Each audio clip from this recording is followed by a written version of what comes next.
ఇప్పటి వరకు మనం చాలా కేసెస్ చూసాం ఆంధ్రప్రదేశ్లో కానీ హోల్ ఇండియాలో కానీ చేతబడికి సంబంధించి. వీటన్నిటికీ మోటివ్ మనీ అయినా అయి ఉండాలి, రెస్పెక్ట్ అయినా అయి ఉండాలి, లేదా సెల్ఫిష్నెస్ ఏదో ఒకటి అయి ఉండాలి.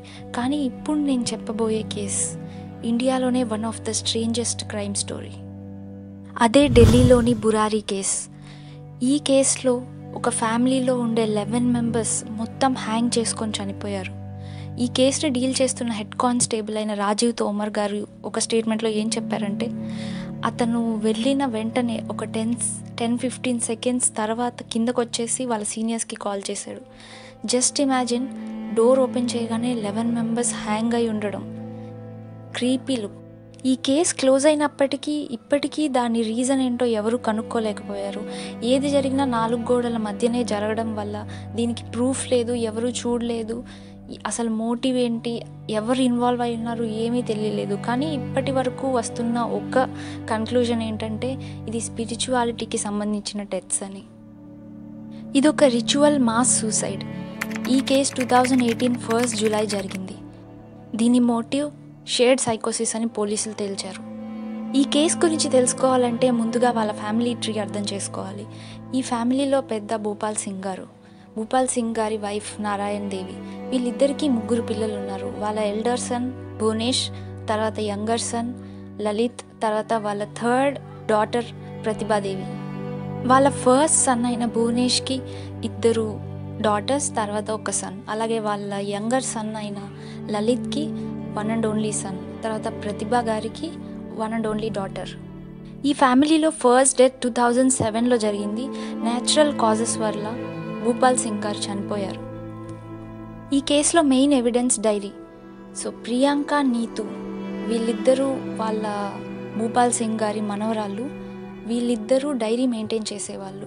అసలు ఏం జరిగిందంటే, వాళ్ళ నాన్నగారి డెత్ తర్వాత 2వ సన్ అయిన లలిత్, చిన్న కొడుకు, ఇంట్రోవర్ట్ అయిపోయాడు. అందరితో పెద్దగా మాట్లాడడం లేదు. తర్వాత ఒకరోజు ఏం చెప్పారంటే, లలిత్ వాళ్ళ నాన్నగారు అతనిలో ప్రవేశించారని చెప్పి, అలాగే వాళ్ళు ఒక మంచి లైఫ్ లీడ్ చేయడానికి గైడ్ చేస్తున్నారు అని వాళ్ళ ఇన్స్ట్రక్షన్స్ ఫాలో అవ్వమని చెప్పారు. అప్పట్లో పెద్దవాళ్ళ మాట అందరూ వినేవాళ్ళు, వాళ్ళకి అట్మోస్ట్ రెస్పెక్ట్ ఇచ్చేవాళ్ళు. కాబట్టి ఎవరూ ఈ మాట జవదాటే ప్రసక్తే లేదు. సో లలిత్ రూపంలో వాళ్ళ నాన్నగారే చెప్తున్నారని చెప్పి అందరూ కూడా ఏమైతే చెప్తున్నారో అవన్నీ పాటించేవాళ్ళు. వాళ్ళు చాలా రిలీజియస్ కాబట్టి ఎక్కువ హోమాలు, పూజలు ఇవన్నీ చేసేవాళ్ళు. లలిత్ ఏమైతే చెప్పేవాడో ఇవన్నీ ప్రియాంక, నీతు నోట్ చేసేవాళ్ళు డైరీలో. కాబట్టి ఇవన్నీ పోలీసులకు తెలిసాయి. లలిత్ మామూలుగా రోజు మార్నింగ్ వాకింగ్కి వెళ్ళేవాడు. వాళ్ళ నైబర్హుడ్లో ఉండే గురుచరణ్ సింగ్ గారితో వెళ్ళేవాళ్ళు. అయితే ఆ రోజు వాకింగ్కి వెళ్ళకపోవడంతో వాళ్ళ ఫ్రెండ్ అయిన గురుచరణ్ సింగ్ గారికి డౌట్ వచ్చింది. సో వాళ్ళ షాప్స్ యూజువల్గా 5 to 5:30కే ఓపెన్ చేసేస్తారు. వాళ్ళకి 2 బిజినెసెస్ ఉన్నాయి. ఒకటి గ్రోసరీ షాప్, అలాగే ఇంకొకటి వుడ్ బిజినెస్, ప్లైవుడ్ బిజినెస్ ఉండేది. సో ఈ 2 షాప్స్ 5 to 5:30కే ఓపెన్ చేసేవాళ్ళు. కానీ ఆ రోజు ఓపెన్ చేయలేదు, ఇంకా వాకింగ్కి రాలేదు. ఎందుకని చెక్ చేద్దామని వాళ్ళ ఇంటికి వెళ్ళాడు. వాళ్ళ ఇంటికి వెళ్ళిన వెంటనే ఈ హ్యాంగ్ అయి ఉండడం చూసి పోలీసులకు కాల్ చేశాడు 7:15కి. పోలీసులు 7:30కి వచ్చి క్రైమ్ సీన్లో చేరుకున్నారు. క్రైమ్ సీన్ చూడగానే అందరూ షాక్ అయ్యారు. వాళ్ళ ఫేసెస్ అన్నీ ఒక సింగిల్ బెడ్షీట్తో క్లాత్స్ తయారు చేసి అందరూ కప్పుకున్నట్టుగా తెలుస్తుంది. వాళ్ళు బ్లైండ్ ఫోల్డెడ్ అయి ఉన్నారు. అలాగే వాళ్ళ చేతులు వెనక్కి కట్టేసి ఉన్నాయి. వాళ్ళ మౌత్స్కి మౌత్ టేప్స్ వేసి ఉన్నాయి. వాళ్ళ ఇయర్స్ కాటన్ ప్లగ్ చేసుకున్నట్టున్నాయి. అలాగే వీళ్ళందరూ హ్యాంగ్ చేసుకుంది వాళ్ళ సీలింగ్లో ఒక మెష్ పెట్టారు. ఆ మెష్కి అందరూ హ్యాంగ్ చేసుకున్నట్టుగా తెలుస్తుంది. వీళ్ళందరూ ఒక 5 స్టూల్స్ని షేర్ చేసుకున్నారు, ఒక 10 మెంబర్స్. కానీ ఒక్కరే ఇంటికి పెద్ద ఆవిడైన నారాయణ్ దేవి గారు మాత్రం సపరేట్ రూమ్లో స్ట్రాంగిల్ చేయబడ్డారని తెలుస్తుంది.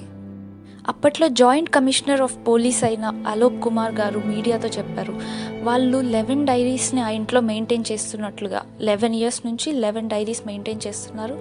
అలాగే ఆ డైరీస్లో ఎలా అయితే రాసిందో క్రైమ్ సీన్లో అలాగే కనిపించిందని. 3 batches ఆఫ్ పీపుల్ హ్యాంగ్ చేసుకున్నట్లుగా డైరీలో నోట్ చేసింది.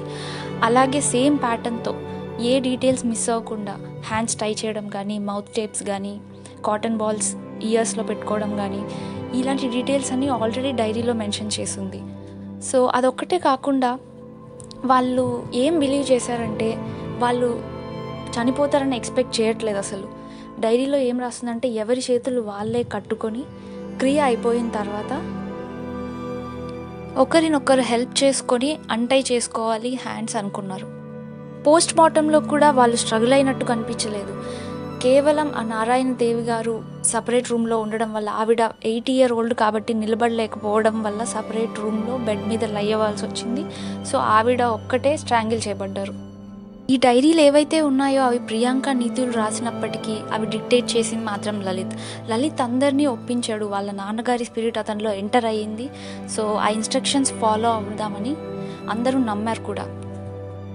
పోలీసులు దీన్ని ఒక షేడ్ సైకాటిక్ డిజార్డర్లా చూస్తున్నారు. ఎందుకంటే లలిత్కి ఒక్కటే అయి ఉంటే ఇది ఒక సైకాటిక్ డిజార్డర్ అయ్యేది. కానీ అక్కడ ఉండే ఫ్యామిలీ మెంబర్స్ అందరు కూడా దాన్ని బిలీవ్ చేశారు. So it's a shade psychotic disorder. అలాగే పోలీస్ లలిత్కి డిల్యూజనల్ డిజార్డర్ ఉందని కూడా నమ్ముతున్నారు. ఇదంతా నిజమని ఒక కన్క్లూజన్కి రావడానికి ఇంకొక సీసీటీవీ ఫుటేజ్ కూడా హెల్ప్ అయింది. ఆ సీసీటీవీ ఫుటేజ్లో వాళ్ళు నార్త్ ఢిల్లీలో ఒక షాప్లో ఈ రిచువల్కి ఏవైతే సామాన్లు కావాలో, బ్యాండేజెస్, అలాగే 6 tools వీళ్ళ ఫ్యామిలీలో ఉండే ఒక ఎల్డర్లీ మేల్ ఫీమేల్ వెళ్ళి కొన్నారు. Isn't it creepy? Yes, it is very creepy and it's very unfortunate. Video ఎండ్కి వచ్చేసాం. సో మీకు ఇలాంటి crime stories, one of the strangest crime story ఇది. ఇలాంటి స్ట్రేంజెస్ట్ క్రైమ్ స్టోరీస్ చాలా ఉన్నాయి. అలాంటివి ఏమన్నా మీకు తెలుసుకోవాలంటే ఈ ఛానల్ని సబ్స్క్రైబ్ చేసుకోండి. మీకు ఏదైనా ఐడియా ఉంటే కామెంట్స్లో పెట్టండి. So thank you.